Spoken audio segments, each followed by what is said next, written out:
And we are live. Hi, Johnny. Hey, what's up, man? No, it's for me. It's great. Well, first of all, welcome to everyone who's watching.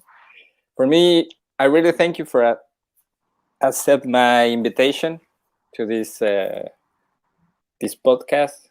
Um, Yeah, and no, it's great because I don't know. I we start talking like I don't know in 2012, yeah, maybe something, yeah, before right. that. Mm-hmm. So we go way back.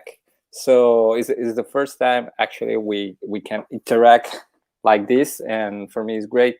And it's for me one of the of course this is the terrible situation for for everyone with COVID-19, but in a positive side, it helped a little to connect with people. I don't know if it's already happened to you to connect with people you didn't talk too often before, or I don't know, old friends or no. Well, I get a lot of phone calls, especially Yeah, people that don't live in that they're not from New York.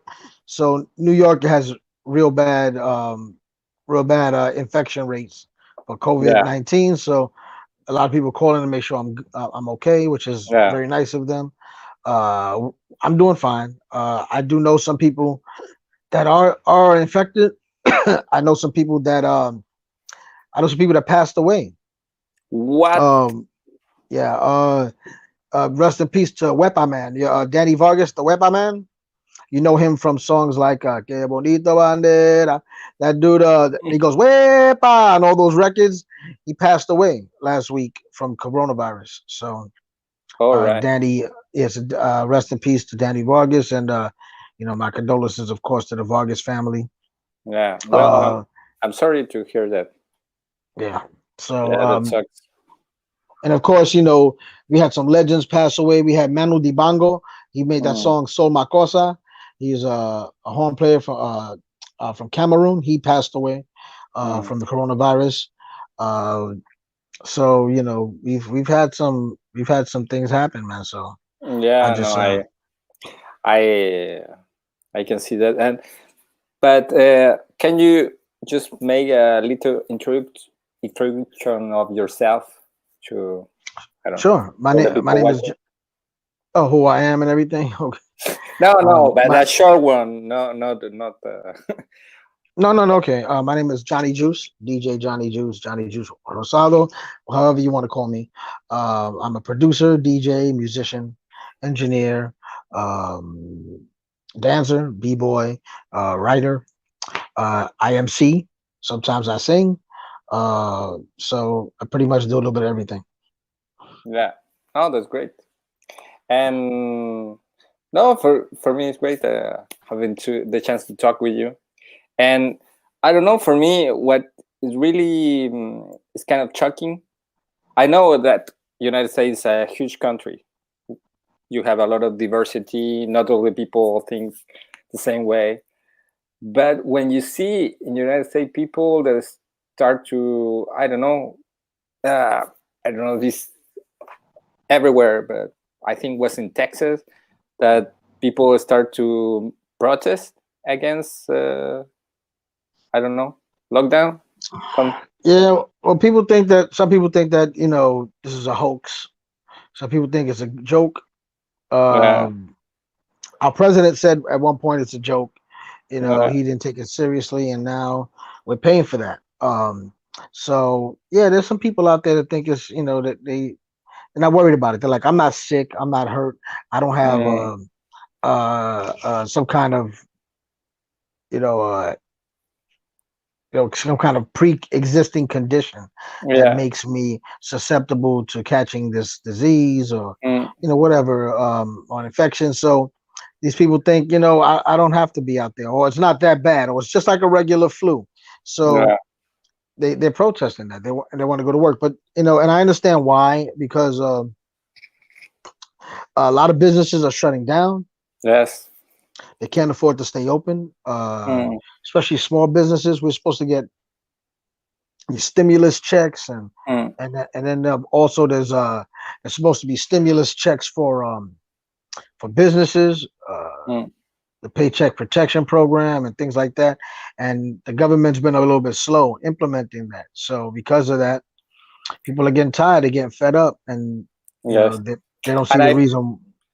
yeah, do you think there's a reason also with the misinformation stuff Oh, absolutely. I that mean, help? first of all, nobody trusts China because they weren't exactly forthcoming with information initially in the beginning. Yeah, So now, no matter what they say, people are gonna look at them a little bit, suspicious. suspiciously, yeah, because they don't trust them. And but keep in mind, our government hasn't been very accurate with their information as well. Mm. So those kind of things don't go well. They don't help to give any kind of confidence to the people. Yeah, yeah, I Then can yeah, understand. then you got the conspiracy theorist people, which Yeah, forget it. And then they say a little bit of knowledge is dangerous. So you have yeah, people that know a little bit about a little bit, so they think that they know a lot about a lot, yeah, and they're trying to link COVID-19 to 5G, and uh, those people don't really know enough about 5G on the technical side to make those statements. And then when they speak to somebody that does, then they tell those people, well, you don't know enough about whatever else. And granted, nobody knows everything, but you know, yeah. But those especially the theory of COVID of 5G is kind of crazy because 5G is not implemented in every country. nope. So what the fuck? How Well, does? here's the thing: where there is 5G implemented, there seems to be a high number of COVID cases, but that's easily due to the fact that 5G is usually implemented in the most densely populated areas, Yeah, of course. because where you're going to put 5G in the middle of nowhere where nobody lives. You want to put it in a place where they can use it. So it just so happens that the most densely populated areas have the most infections. They also have Mm. the most 5G towers, if they even have any. But look Yeah, at look at Africa. There's only two areas in Africa that even have 5G, and they're not even implemented fully. Like South Africa, they only have one bank that has 5G right now. They're doing testing on, or something similar to that. There's not very much implementation there, yet their rates are higher than the other areas of Africa. And somebody's going to point to that and say, "Look, 5G is only there, and they have more corona cases." And it's like, well, they have more people. yeah. They Of have course, more people. you can do that with anything. It's a yeah. The people that consume milk are more. You can grab Right. any kind of example of a big population and use it to make a correlation to Of course. with anything. Well, Yeah. correlation doesn't mean causation. So just Yes. because there's a correlation doesn't mean that's the cause. Um, but these people don't know enough about science. That's like Yeah. the people with flat Earth, the flat earthers. They don't Oh. know they don't know enough about math and Yeah. and science. So they make these theories. I mean, if you have a theory and you can back it up with some information or some evidence, that's fine. But Mm. using hearsay and using theory and philosophy to fill in gaps where there should be evidence is not sufficient. Yes. No, I love a documentary. I don't know if you saw it of this- of the flat Earth theory of the Yeah, people that believe that. I think it's Beyond the Dome, or I can remember, but it's on Netflix, and yeah, it's what the fuck, but it's great because it ends with an experiment by the guys right. when they prove that the Earth is wrong. I mean, yeah, if you look at it, their I think that their way of trying to explain the Earth is flat has less to do with the fact that they have evidence and more to do with the fact that they think there's some huge conspiracy to hide Yeah, yeah, the fact that it's oblate spheroid. They don't believe that we've been to another planet, blah, blah, blah, blah. yeah. But they say that nobody can go to Antarctica, which is not true. You can go to Mm. Antarctica. Yes. You just can't plant the flag and claim Antarctica in the name of your country. But they don't even understand the actual law that governs how Antarctica is treated by the world. So they say that there's a bunch of ships guarding the outer rim of the Earth before you fall off. I was in the Navy for 6 years. I've All right. I've been around a lot of ships, and I've been around a lot of shipyards that build these ships. Where were they building these ships?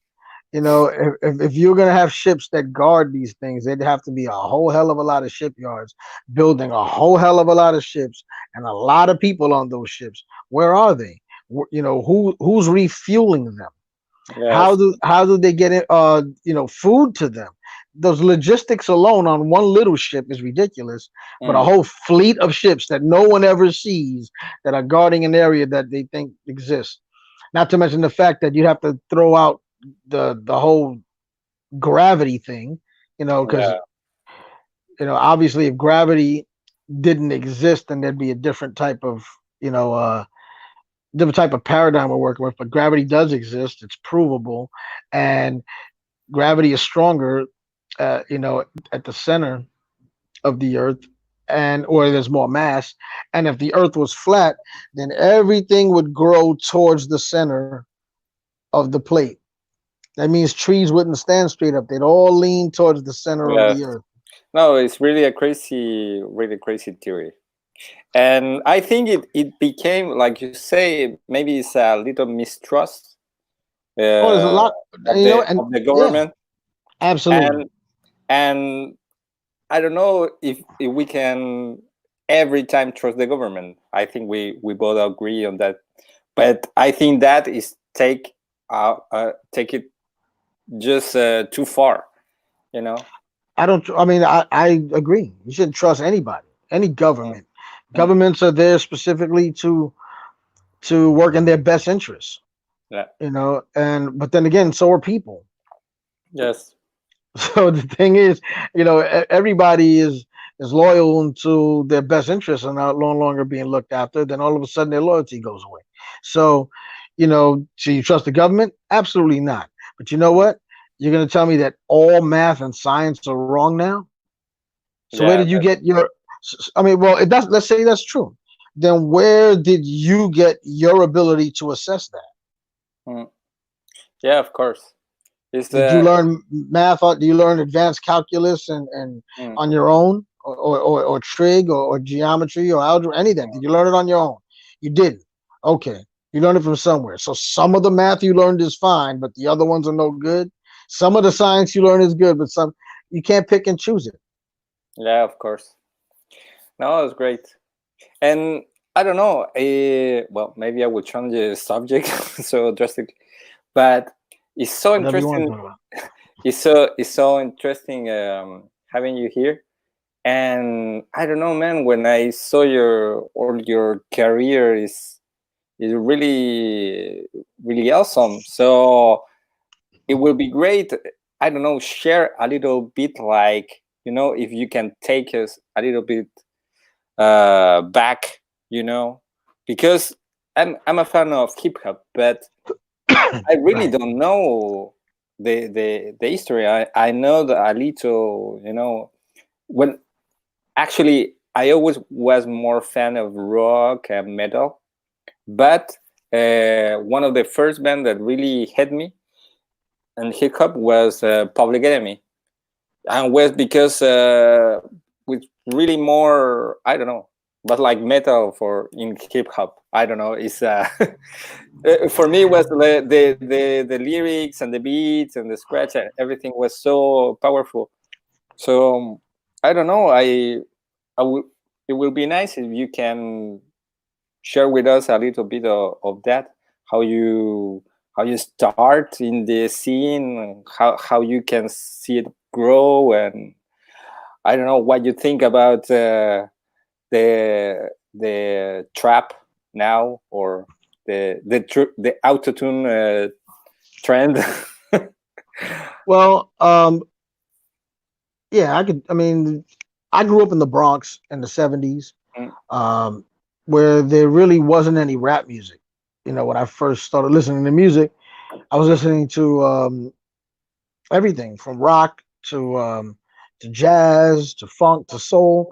When you live in the city like the Bronx in the 70s, there's a lot of people living in these buildings, and the buildings have, you know, 6 apartments, 7 apartments, 10 apartments, whatever to the floor, and every family is different. Everybody listens to different music. The walls are thin. You hear everything. So I grew up listening to a lot of different types of music. When we first started b-boying, dancing, I started as a dancer. Right. And there was no rap music to dance to because the first rap record uh, was released in 1979. It's either Rapper's Delight by the Sugar Hill Gang or King Tim the Third by the Fatback Band, depending on who you wanna go with. They both came out in '79. All right. Prior to that, we were dancing to things like Funky Drummer by James Brown, and we were top rocking or up rocking the songs like "Listen to Me" by Baby Huey, and you know, there were a lot of songs we listened to, and none of them were rap. And hip hop was created by people that were taking different styles of music and kind of mixing them together, and then Mm, eventually rhyming over them. And but it started out from the dancers and the DJs. Eventually, I became a DJ. mm. Um, But and can I just ask you a question? sure. How do you, because I understand, dancing with James Brown, but the idea of start to speak, of start to rap, it came from, I don't know. Well, it came from there were MCs at these jams, right? And the Okay. MCs were there to really hype up the DJ. The Ah, DJ was the star. okay. So you had these dancers that were dancing, Mm, and you had the DJ that was getting down and doing his thing. So mm, you had people on the mic, and they would say things like, "Yo, check out my man, blah blah blah," on the yeah. floor, getting busy with the moves galore. And then as they were talking, they started to rhyme words, Okay. eventually. And Wow. then eventually, after the rhyming words, it started turning into routines. And then after the routines, they came up into rhymes. It just moved on from there. You had Wow. guys like DJ Hollywood that was kind of rhyming along with the songs he was DJing, you know, Mm, and he would, say things before certain parts of the record that sounded like, they were part of the record. So he would ah, play like, okay. so he would play like "To Be Real" and or "Before I Let Go," and he would say a cute little phrase, and then at the end of the phrase it would go "Before I let go," and it would go along with what he was saying, so he would become part of the song. And Okay. it's like he was talking back and forth with the song. Eventually, cats like Cowboy from the Furious Five, rest in peace, would come along, and they would, add in, words like, the hip hop, the shoe bop, the bop, and things like that. Mm, And eventually, it turned into throw your hands in the air, wave them like you just don't care, and mm. it went from that until eventually they started doing whole raps. Okay. Wow. That's crazy, man. Right. So it didn't just start out with somebody rapping over a beat. Yeah. It started out with DJs DJing, and they needed somebody on the mic to to keep the So hide action the crowd. going. Yeah, yeah. Right. And the Well, it's dancers, because, right, and the dancers too, they would big up the dancers that were in the cipher that was dancing. yeah. Sometimes, and the dancers didn't dance through the whole song. I mean, what they did, but they didn't. It wasn't like they were rocking through a whole song. There was parts of Mm, the song when they would come on that they would go crazy, and that was the break. So eventually, they call them break boys or b boys, mm, and that break, they would call that break the get down. Why? Because every time that part came on, everybody got down. So the get down or the break of the song was what sparked the dancers. And then when the DJ saw this, DJ Cool Herc specifically, he said, "Well, what happens if I make that break longer?" Because the oh, because the right. breaks were only a few seconds, maybe, So he started extending the break, and he was the first to do that. And then people like Grandmaster Flash, came up with his clock theory, and he extended the break, but he did it on time and on beat. Mm, So it was smooth. He did a live loop. And then from then on, it became this landslide of ideas and Well, concepts, and that's how that happened. I actually saw a Master Flash here in France, I think like 2 years ago, and his set was awesome because he, especially when, I don't know, you are not especially you have a lot of knowledge about the history of hip hop. He take you, he give you different examples from New York, from Los Angeles, a little bit. He start his set with very old stuff until to the new one with visuals, that show you a specific street. It's like, yeah, was great. Well, Yeah, Flash is real good at that. He mm, talks while he DJs, and he kind of narrates yeah, it his tell you a set. story. Hmm. Mm, no, it's cool. But how you get involved with? Sorry if I go too fast. But you were start dancing, and how you get involved with Public Enemy when you Okay, were well, 16? yeah, well, I moved from the Bronx to Long Island, so that's not that far, maybe a half an hour away. But you know, back in those days, everybody thought Long Island was the country. And the Bronx was the city, Long Island was the country. So I moved to Long Really? Island, and Oh, I started DJing more when I moved to Long Island. And I met a bunch of people while I was a dancer. I met um, this guy named KBMC and this guy named Chillowski and all of these dudes. They were all dancers. Chillowski was a young dancer that came up and asked to be in my crew because I started a dance crew. So we started doing all of that. Eventually, we started DJing and making little rap DJ crews. A lot of the DJs like Red Alert, Jazzy J, Grand Mix and DXT, they were all dancers before they were DJs. really? Yep. Even Grandmaster Caz, a lot of them early cats were dancers first. Curtis Blow was a dancer first. So a lot of these dudes were dancers, and I was no exception, and so was KBMC and Chilo Ski. Eventually, we formed a crew called the Bum Rush Crew, and there was a KBMC had an older brother named Hig, DJ Hig. He was my DJ partner. Hig was older than me, and he's been DJing a lot longer than me. So I was his scratcher. So he would make these tapes, he would mix, and then when he wanted scratching, I would scratch on it. And one day, one of his good friends, Eric Sadler, called him and said, "Hey, they're having this contest. They're looking for rappers and DJs. So you want tell your brother and his homeboys to come up here." So I went up there with KBMC. Chillowski couldn't make it for some reason, but we went up there and we battled. Uh, that battle was held by a group named Spectrum City. Spectrum City would later become Public Enemy. No. Spectrum City did a lot of radio.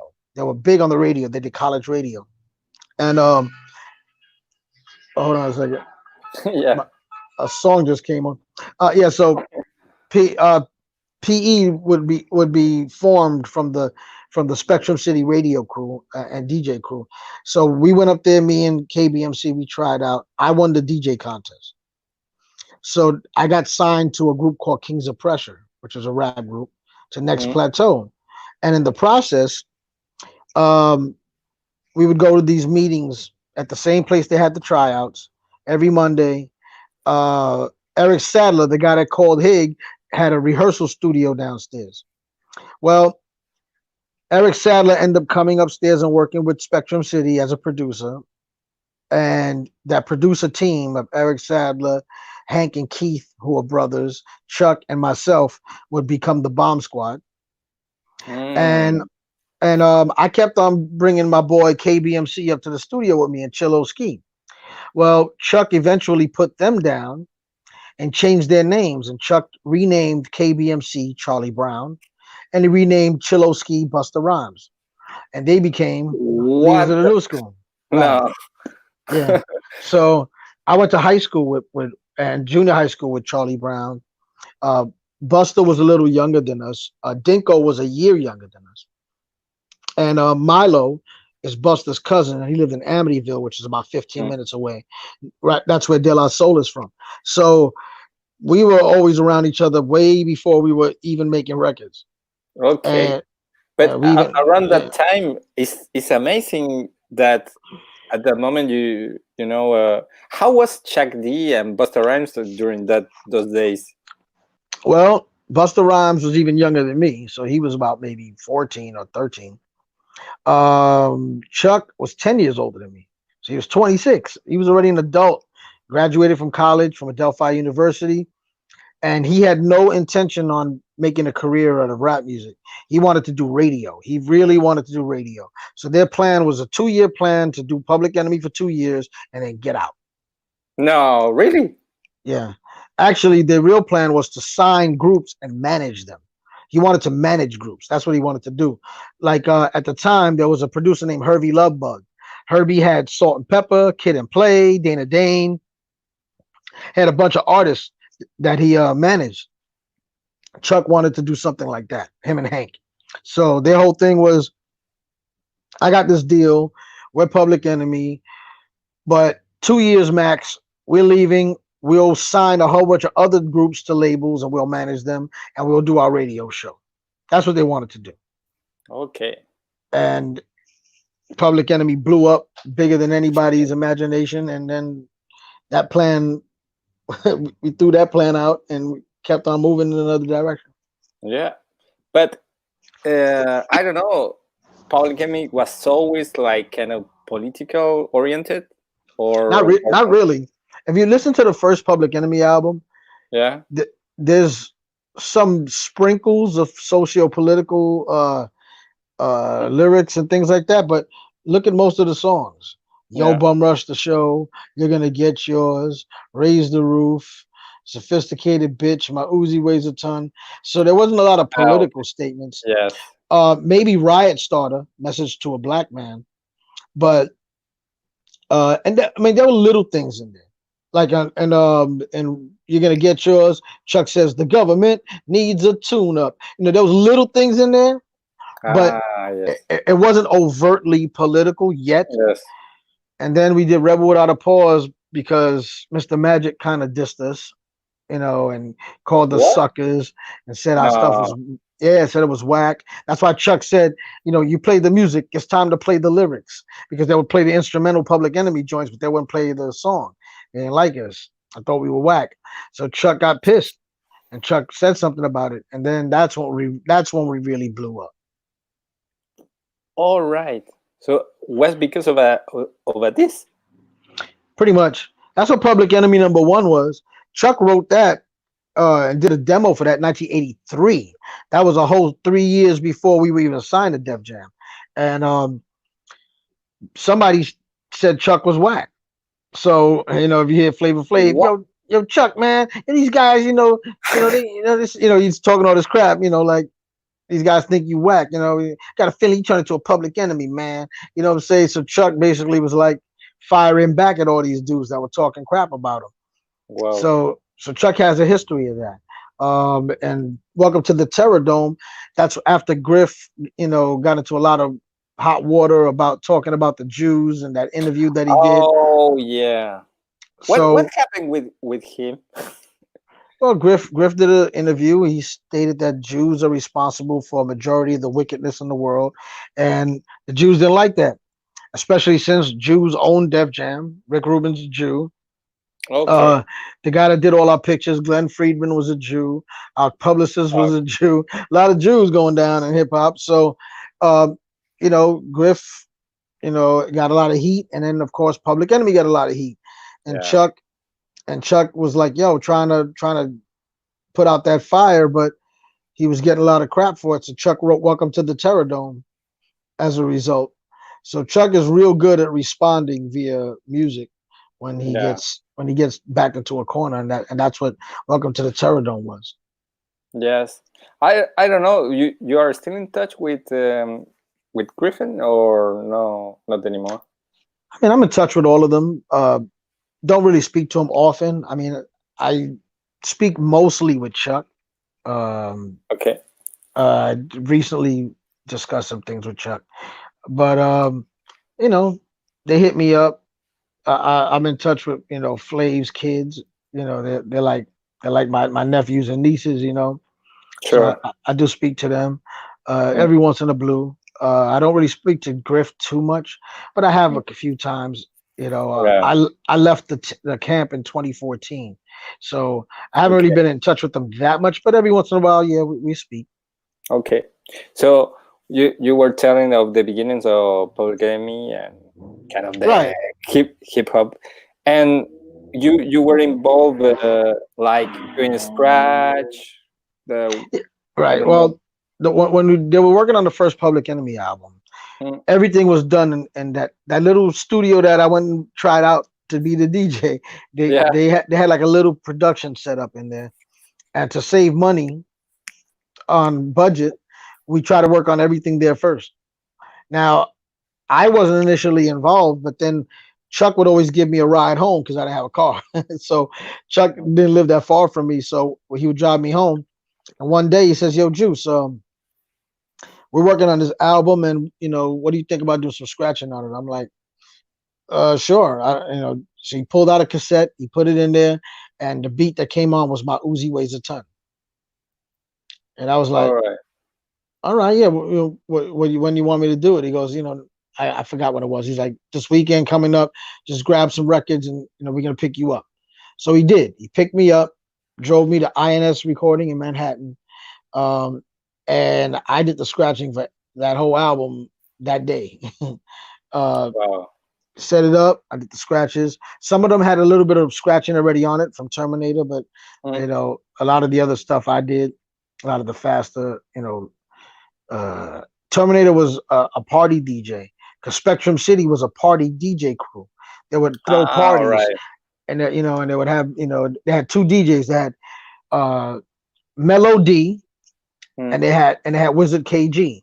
Melody had his name changed to Terminator X because Chuck thought it sounded harder. And then KG became Keith Shocking, the producer. Oh, okay. But they So did the scratching or um, some of the scratching was there, some of it wasn't. Well, actually, some of it was there. Whatever wasn't there, some of it Chuck did, and it was off really? beat. I mean, because he had an idea, so he would just lay it down, and it was like, "Yo, Yeah. when Juice or Norman come in the studio, play it for them and tell them, this is kind of what we're looking for." And that's how we did it. So Norman Terminator would get, first shot, get down, and then they would listen to it and be like, nah, we want more of this or that. And then if he got it, fine. If he didn't, they were like, Juice, what do you got? So I would do Oh, something. And then, most of my scratches were one takers, you mm. know. Uh, some of them weren't, but a lot of them were one takers. And sometimes I would do a take and it's like, that's exactly what we want. Do it again this time, a little more, whatever. So that's how the scratching was done. It was done by committee. Like on Welcome to the Terror Dome, those are Chuck scratches. Really? Yeah. And for example, you or Chuck, you all learn by yourself? How, What, scratches? I knew yeah? I've been scratching for a while. I had a couple of teachers. I mean, one I would just listen, or I would go to park jams when I lived in the Bronx and watch, from the audience to see what they were doing. And then I get home and I'd practice on my mother's turntable until she kicked me off.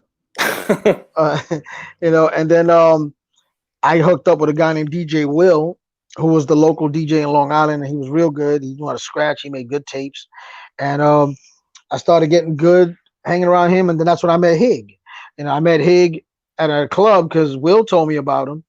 Said that he did all the clubs. I was a kid, so I heard that DJ Hig did a teen night, that a night for teenagers. So I went there, and I didn't have any money to get in, but I happened to be in luck. They had a breakdance battle, and if you entered the battle, you didn't have to pay to get in. So I entered the battle.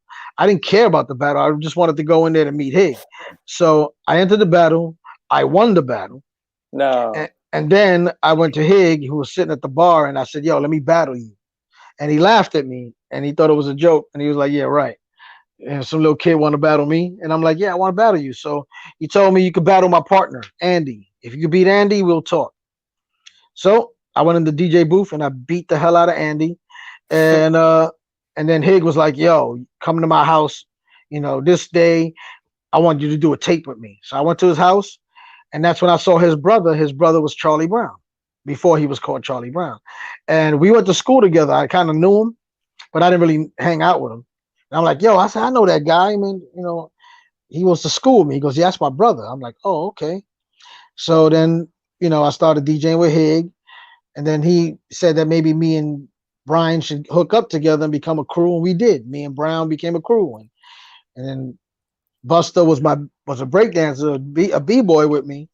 I ended up, he became part of the crew too, and then that's how Wow. all that stuff ended up starting and happening. So, it was a progression. It was a progression, and I Sure. kept on practicing, and all I wanted to do was be a DJ and battle people, and so I practiced all the time. I didn't really have any people to practice with, you Hmm. know, but you know, sat in my room all day. Brown would come over, we'd hang out, chill. My boy Miguel, just listen to the music. I do some stuff. They get on the mic. We have fun. Oh, but That's that's how. great. That's the best way to learn, I think. Right. Yeah. You know. Yeah, no, that's awesome. That's a crazy story. And I don't know, during your time, how long you stay with Public Enemy?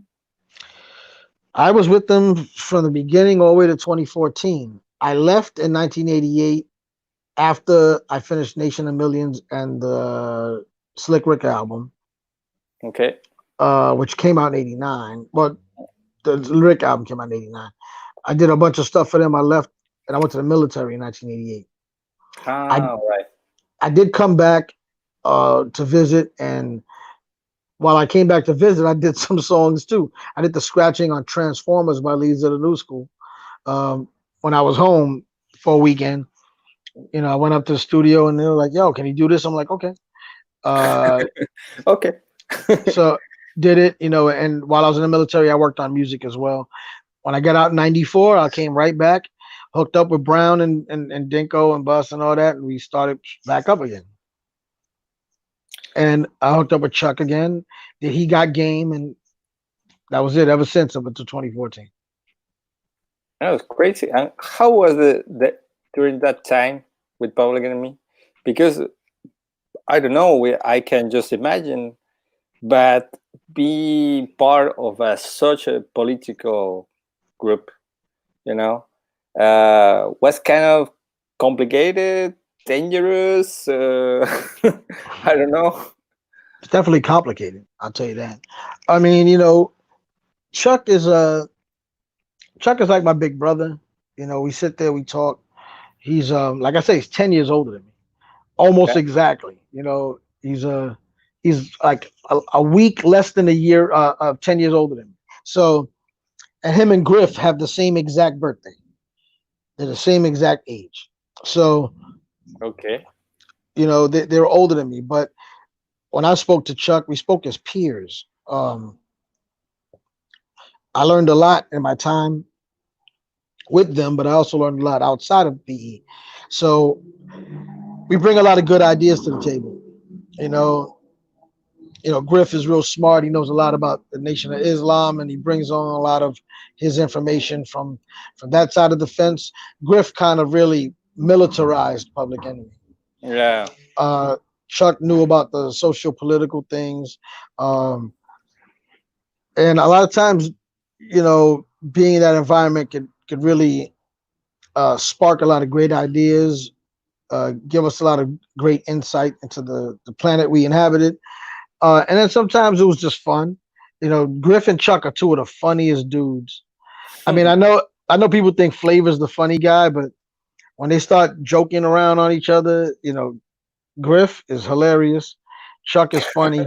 And some funny dudes, man, and they're not what you would think sometimes. So it's Yeah, it's of like course. it's like any other family. We have arguments, we have beefs, we have fights, and and then there's some times where it's all good. It's just like any other family. Yeah. Yeah, no, I understand. No, what I was asking was more like, I don't know. I can imagine if, for example, there sometimes because we can see that, I don't know, I have been in United States a couple of times, but not that much. But you can see most of the people think that United States is just one thing. You know, it's like the Americans, but I try to explain it's not like that. It's every state. It's kind of different. You know, Yeah, there's different cultures and everything. That that's true. yeah, there and I can imagine like in the peak of Public Enemy, like with a lot of controversy, playing I don't know in Texas, for example.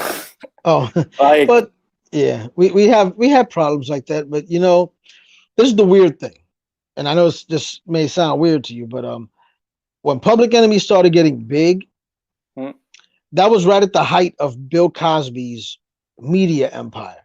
So the Cosby Show was big, A Different World was big, Spike Lee was blowing up. So there was a uh, lot of very strong black pro, black messaging mm, that was kind of seeping into society that way. It was real cool to be a smart black man because Bill Cosby played a doctor on his show. His wife yeah, played a lawyer on the show. They had It's a Different World. There were black people going to a historically black college or university.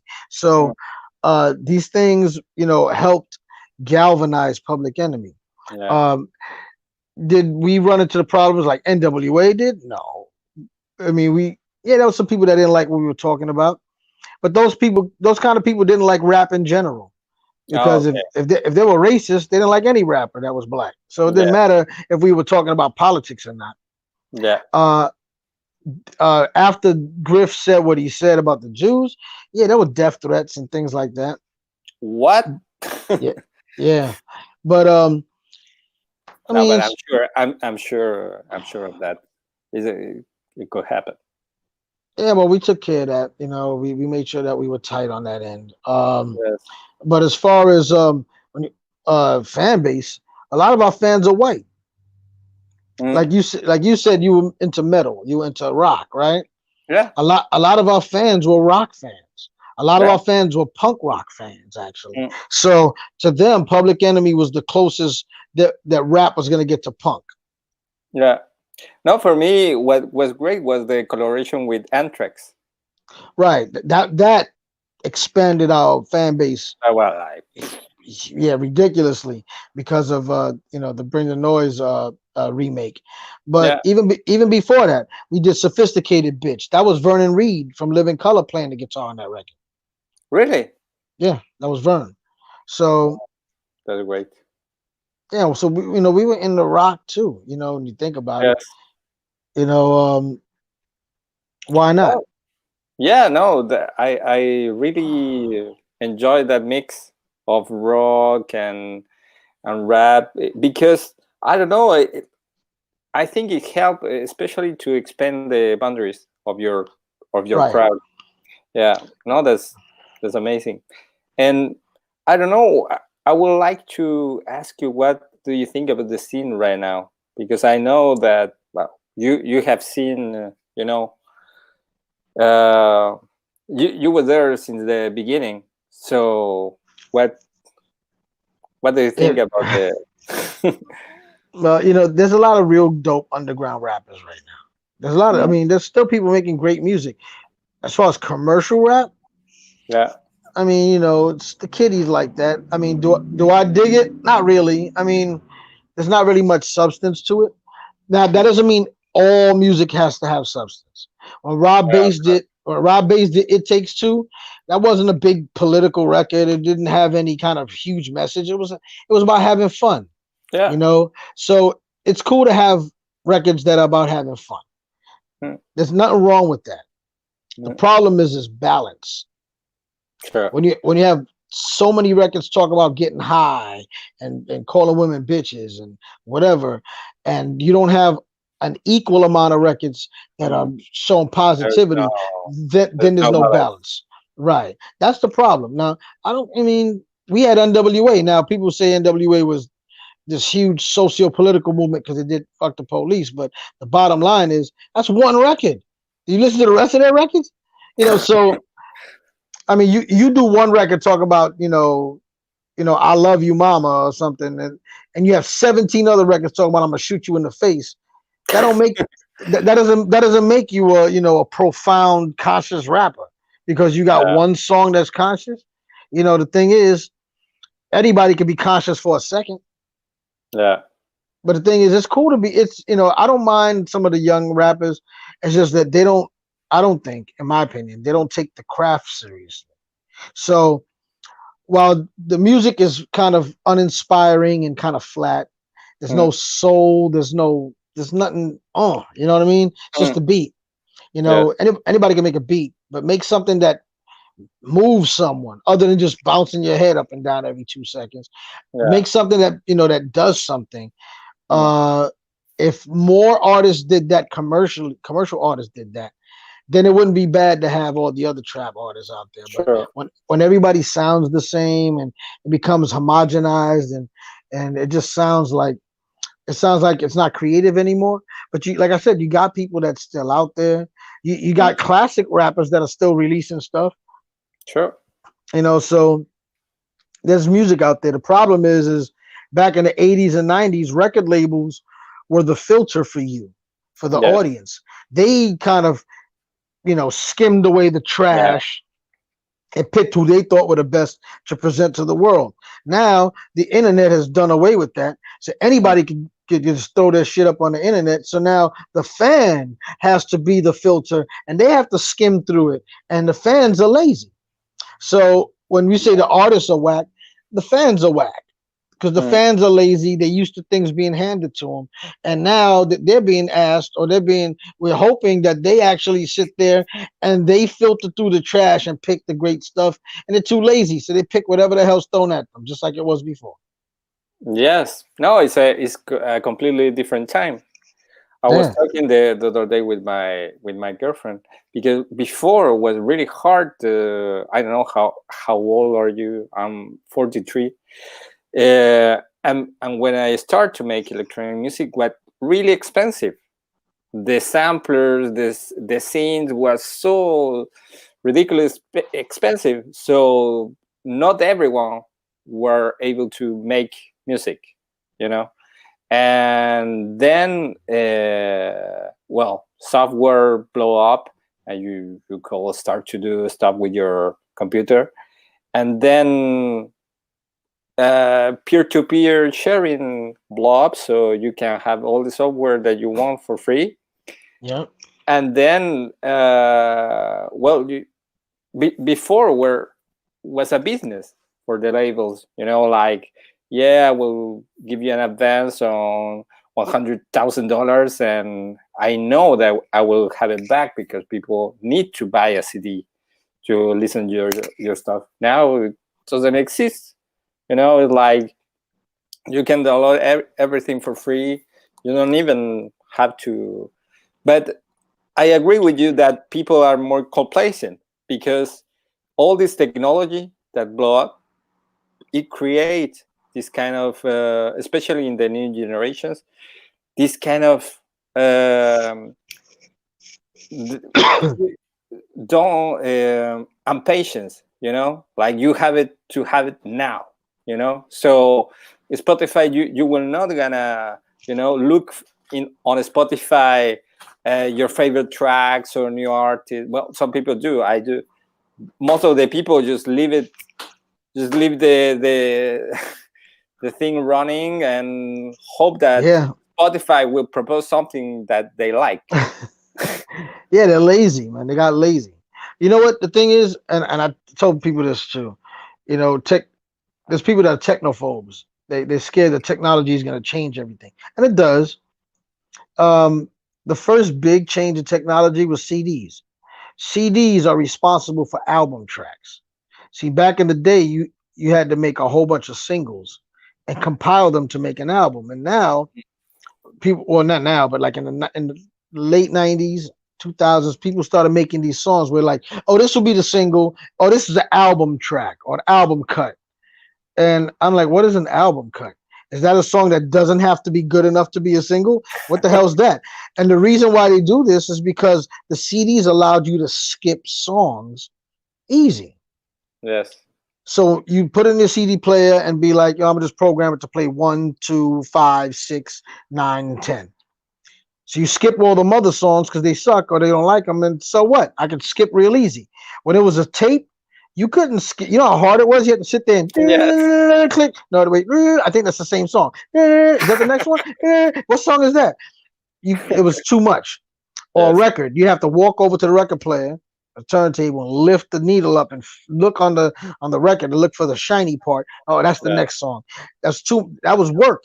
And these Yeah. and people knew it, so they did their best to give you a full album worth of stuff that you wouldn't have to skip anything over.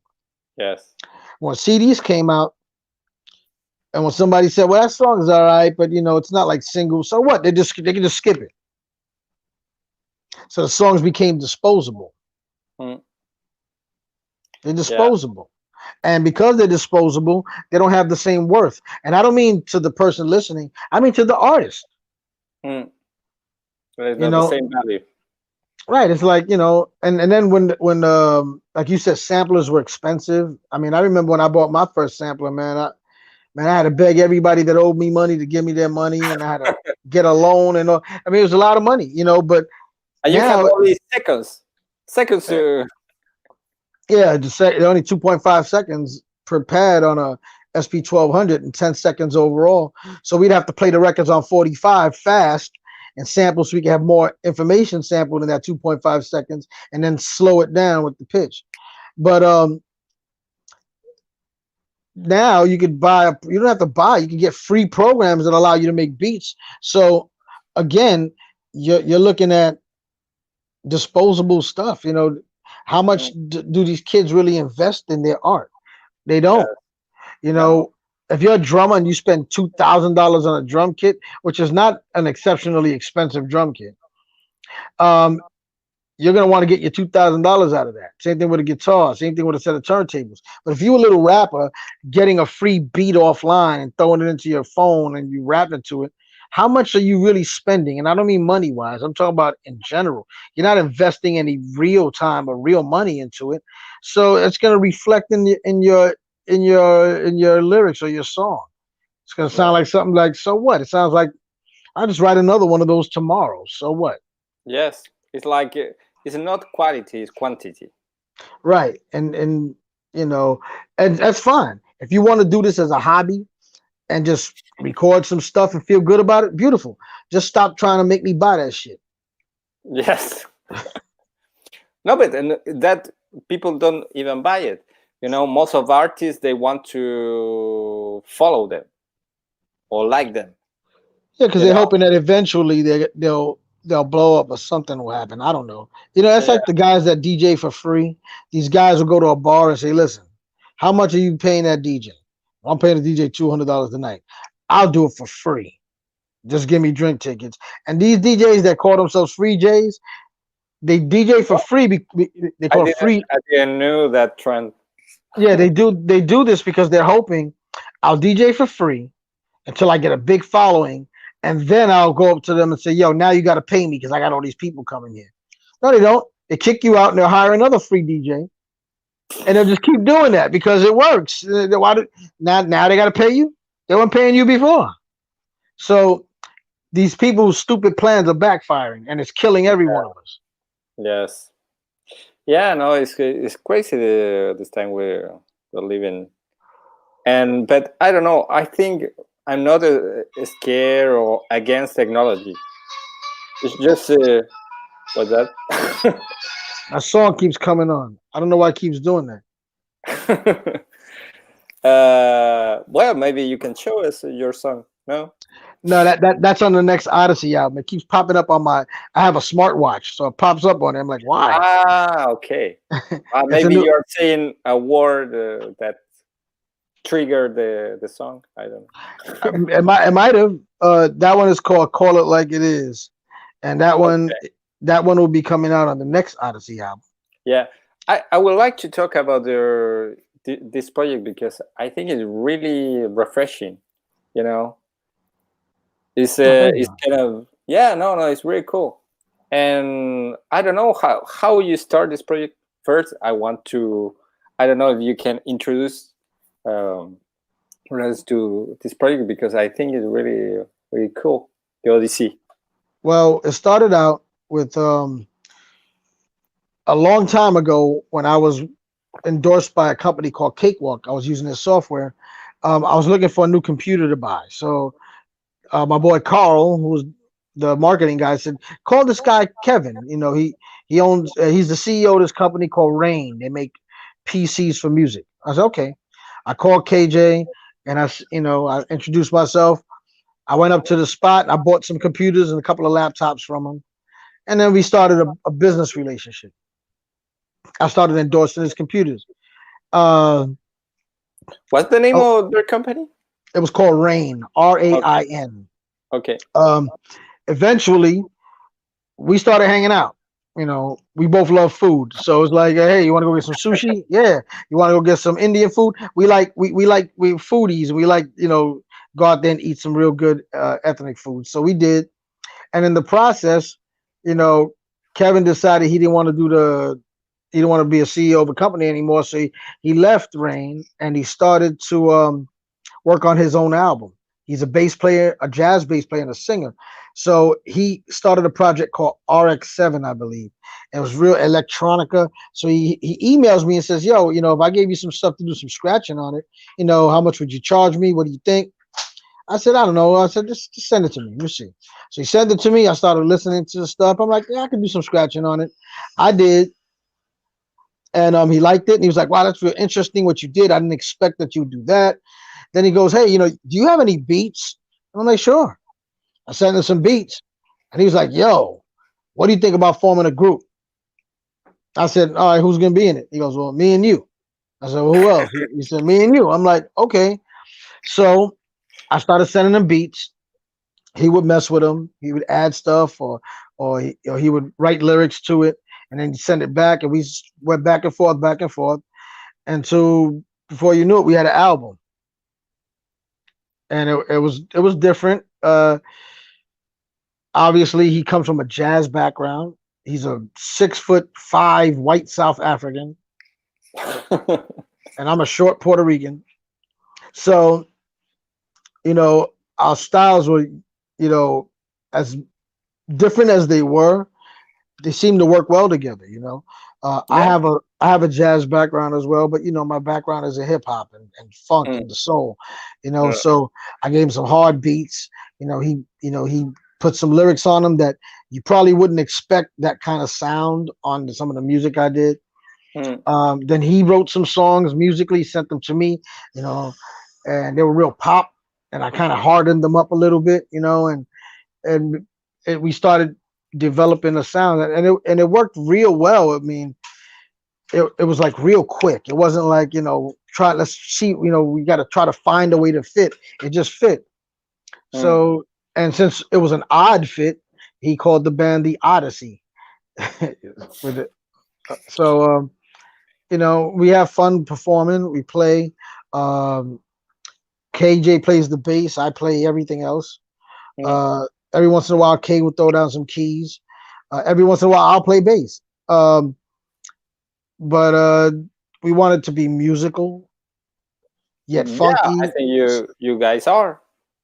It's And I, really kind of refreshing thank you. because now the trend is so you kind of start to listen. I don't know, rap artists, and they sound all the same. You know, Yeah. it's But kind of, well, I maybe not everyone, but especially when you want to get well known real quick, the formula, like a trap beat, yeah, with big bass and your auto-tune stuff. Well, I don't know, I think that formula start to get a it's getting little bit. tired. Yeah, it's Yeah. getting worn out. And Mm. and it, and we use some electronica sounding vocals. Not really auto tune. I'll use like a vocoder or Yeah, yeah, or a I talk box. yeah, no, that's great. No, But I'm not the okay auto to tune. process vocals, but it's like too much, because it's lose the identity of the singer. You know? There is no identity. Their identity is the tech. And it's like putting A1 steak sauce on a good Argentinian steak. You don't taste Yeah. the steak. All you taste is A1. You can put A1 on anything. You can put A1 on a garbage can lid, and it's still gonna taste like A1. So, I want you to taste the steak. So I'm gonna let you hear. I'm gonna let you hear what I have. I mean, I might sprinkle a little bit of this and that on it, but I want you got to hear what we are. Yeah. And we hopefully we're building a little fan base that's coming along, and that's good. We got some DMC. We got DMC. We got Chuck D on the album. Uh, Charlie Brown's on the album, and Really? Dinko. Yeah. Oh, that's awesome. Yeah. They're on there. I also got Cool Kim from the UMCs. He goes by the name NY Oil now. He's on there. You know. Initially I had Keith Murray on it, but I don't know what happened to him, so I ended up doing the rhymes on that one. But and the next album we're gonna expand with a little more, a few more guests, but more musical guests.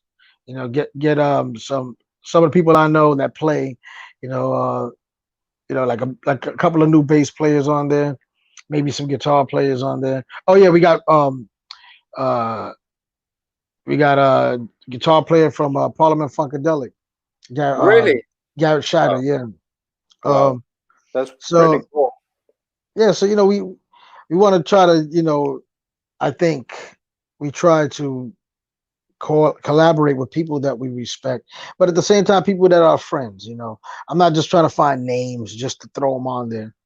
You Yeah. know, I mean, Chuck, obviously I've known him forever, but I mean, I'm a good friend with DMC from Run DMC. So, he's somebody I love and I respect. And I'm like, yo, why don't you get on my album? And he loves our music. If you don't like the music, don't get on it. And I tell him that if this is not something you like, don't even bother. This is not, Mm. I'm not asking for a favor. I'm not trying to use your name. It's not about that. If you dig what we do, you like it, come on and hang out, get down, No, see that's what you great. got. No, that's Yeah, great. That's a good sign that all the kind of big names say yes. You know? yeah. So that's what we're looking at, man. And hopefully in this next album there'll be a little more collaboration and with some great people. Yeah, no, that's great. And that is the consuming all your time, the Odyssey, or you're working on other stuff? I'm doing a Johnny Juice album as well. Okay, Um, I produce other people. I do movie scores. I do um, I do a lot of things. Uh, no, that's great. I'm in the middle of scoring a movie right now, and also being the executive producer of the movie. It's a documentary. Um, Really? yep. Uh, I'm doing a lot of things right now. Can you talk about it, or is Yeah, confidential? no, it's a documentary about the Bronx Boys, TBB, my crew, Okay, um, the first all Latino b-boy crew, um, and we're almost done. We're in the editing phases right now. I'm also working on a radio show with Dr. Rick Wilson from the funk rock soul group Mandrill. We're gonna be doing Mandrill Radio. I'm still working with Chuck on trying to uh, revamp his "And You Don't Stop" radio show. So mm. there's a bunch of things I'm working on right now. So Oh, that's great. And well, I hope that, well, maybe people don't know, but I sent you a track some weeks ago. And yes, yeah, what do you think about it? I think it's dope. I mean, it's when I heard it, yeah, it's like kind of trap meets some metal, some deep. It's That's why dark. I'm trying to go for.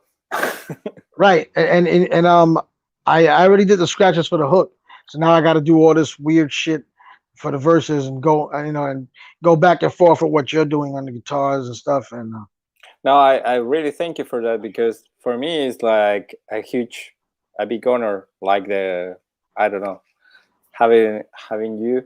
I'm currently also working in new tunes, and I don't know, I actually like some trap, you know. I like some artists, but uh the same as you. I think it missed something. You know, it missed some Man. more creativity. An artist that I really like, I don't know if you know them. It's just only one guy. He make the music and sing. It's called Scar Lord, Oh, and it's okay. a guy from UK. Yeah, I And heard of him. but it's really heavy.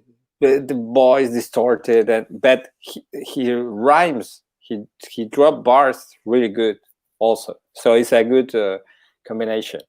The lyrics, well, I I think he can work on it, but it's one of the I don't know artists that I really like, and I don't know.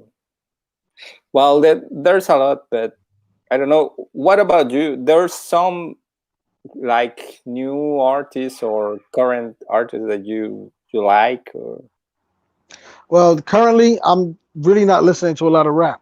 So uh I'm listening to a lot of experimental stuff. Like a lot of okay, the like a lot of older experimental jazz and things of that nature. Just yes, to get ideas because this next Odyssey album I want to explore um a lot more intricate uh, song structures. You know, various time signatures that are not the normal, 4/4 that everything mm, hip hop is. You know, um, getting more into blues, yes. um, delving into different song structures. That way, I could see how I could pull out some of those elements and add them to what I'm doing, just so I could get a different feel, different vibe, push the envelope to what I'm trying to do. Mm. What do you think about Kendrick Lamar, for example? I like Kendrick Lamar. I mean, Because I he like has I some like J. Cole. I like Kendrick Lamar. Some of the. I mean, I like Kendrick. I initially, I didn't know what to think of Kendrick. My daughters actually got me into Kendrick Lamar, and they like him, and you know what? I dig him. I dig where he's coming from. I like his stuff. Lyrically, he's dope. You because he's know, not always the same. He's no, he's not. You're right. His songs have different vibes. Some of the songs are like an Erica Badu type of vibe. mm, Some of them are trap type vibes. Some of them are definitely new school, and then sometimes he sounds real old school. So I can dig it. I like his music. You know, even yeah, no, though even though he's not really indicative of the new school. The new schools are all these little this and these, like a little Uzi Vert or Kodak Black or those kind of dudes, and I can't stand those kind of rappers. I just can't. I'm sorry, just no, it's okay. Everyone, not my cup of tea. yeah, of course.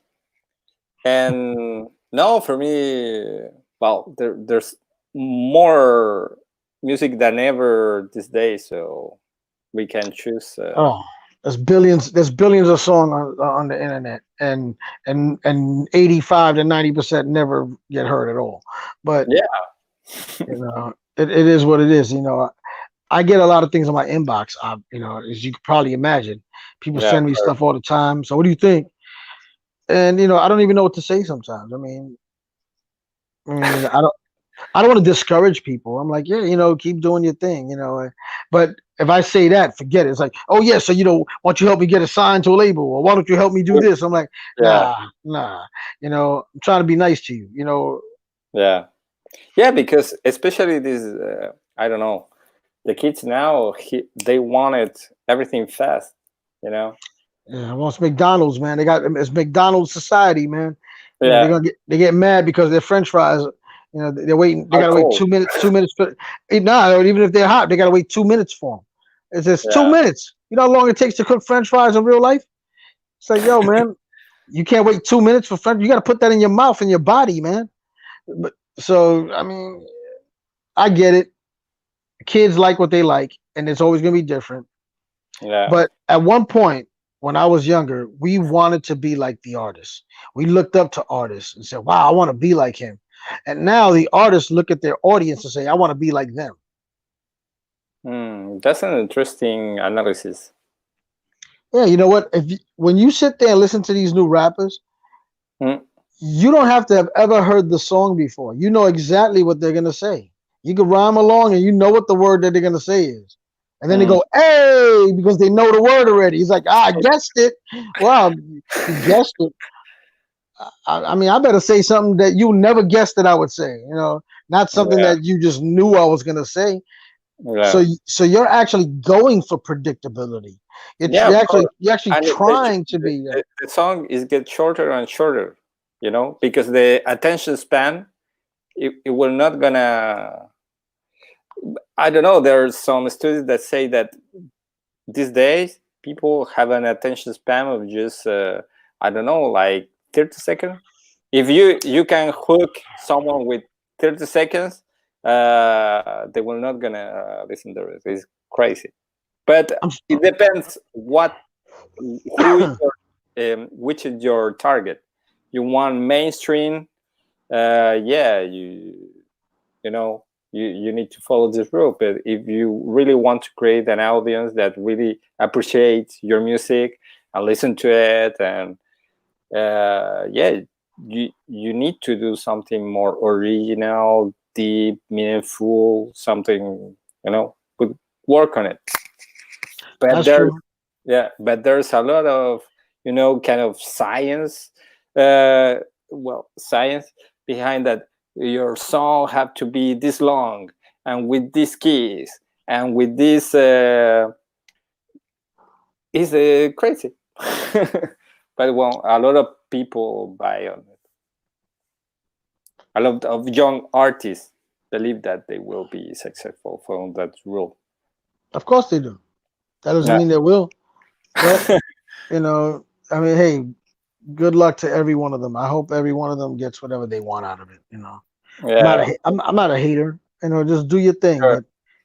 but just Yeah, of course. just don't make me listen to it. Yeah. So, Johnny, Listen, I don't know if I'm sure you have a lot of stuff to do today. I will not gonna take more time from your day, but it was really great talking with you. oh, I really appreciate that, and it was nice for you to have me on. I'm very appreciative, and I'm humble, and I'm thankful that you thought I was interesting enough to talk to. Of course, you're an interesting guy. Fuck you, you are too humble, man. Well, that's good to hear. Some people wouldn't agree, but hey, No, that's great.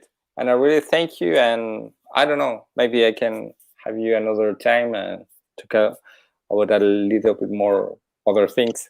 oh yeah, anytime, man. Anytime you want, I'm here. Okay, man. So I wish you the best. Stay safe and keep doing the great music you do. I appreciate that, man. You take it easy, man, and you Okay. stay safe as well. And I'll have your song to you pretty soon. Oh, thank you very much. All right, man. Bye. All right, peace.